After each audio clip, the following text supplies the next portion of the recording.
des Nations Unies dans le pays qui a fait le déplacement ce week-end. Au moins 400 000 personnes dans la ville sont affectées avec des besoins sanitaires énormes, des besoins de latrines, d'accès à l'eau potable et à de la nourriture également, poursuit le responsable onusien. Et ce dernier exprime une grosse crainte, celle de voir une épidémie de choléra ou d'autres maladies transmises par l'eau.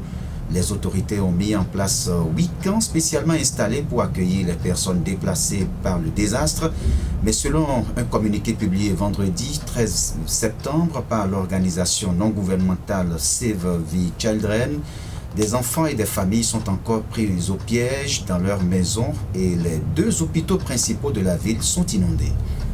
Alors, Raoul, quel est le bilan actuel de ces inondations dans le nord-est du Nigeria? Oui, selon le bilan provisoire publié mercredi 11 septembre par les secours, au moins 30 personnes sont mortes dans ces inondations, les pires de ces 30 dernières années selon les autorités locales. Le Programme alimentaire mondial PAM estime aussi que plus de 550 000 hectares de terres agricoles ont été inondées cette année dans tout le pays, surtout dans le nord-est où la malnutrition est déjà chronique à cause de l'insécurité qui règne dans cette région.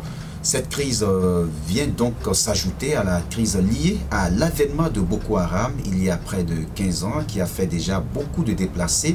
Explique Mohamed Malik Fall. Maïdougouri a déjà tellement souffert de ce conflit, déplore-t-il.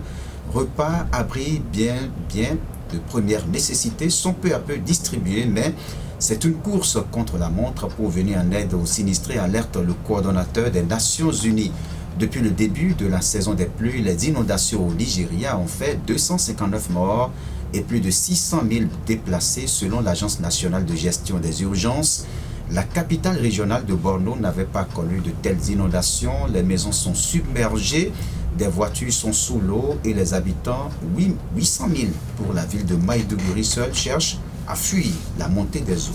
Alors Raoul, que font les autorités pour aider les sinistrés? Oui, très bonne question. Plusieurs centres d'accueil ont été installés à Maïdougouri. Selon le directeur de l'Agence nationale de gestion des urgences de l'État de Borno, il rassure que plusieurs équipes ont été dépêchées pour faire face à la situation. La première a été envoyée sur le site du barrage. Sa mission est de tout faire pour réduire le débit de l'eau, explique le responsable onusien. Sa mission est de tout faire pour réduire le débit de l'eau. La deuxième, composée de plusieurs agents, procède à l'évacuation des victimes. Plusieurs hélicoptères ont été mis à contribution. Selon un responsable de la prison de Maïdougouri, 200 prisonniers ont pu s'échapper suite à l'effondrement d'un mur d'enceinte. Parmi les évadés figurent plusieurs membres de Boko Haram. Voilà, merci à vous Raoul Steve. Donc on sait désormais un peu plus sur cette situation qui prévaut dans l'est du Nigeria.